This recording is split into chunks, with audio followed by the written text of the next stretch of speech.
Siya ba isang dig sa basketball? Jam the ball team. Tara, kwento ang basketball tayo.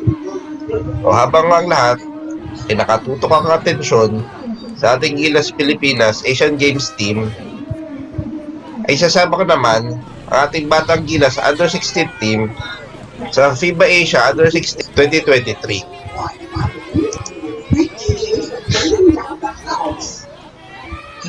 So yung team na to, sobrang underrated.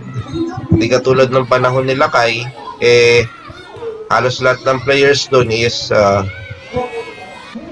mga top prospect at kahit na mga bata pa kilala na rin in their own rights.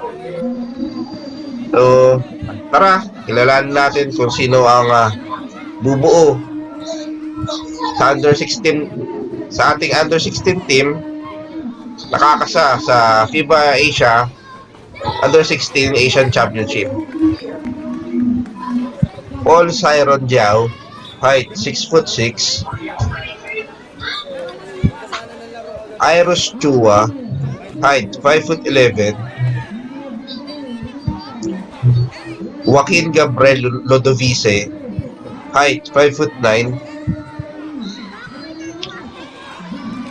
Kiefer Louis Alas, height 6'2".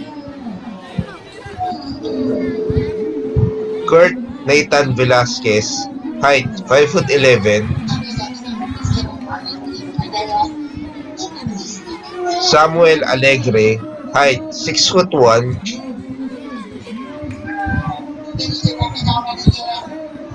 Kletz David Amos, height 6'1".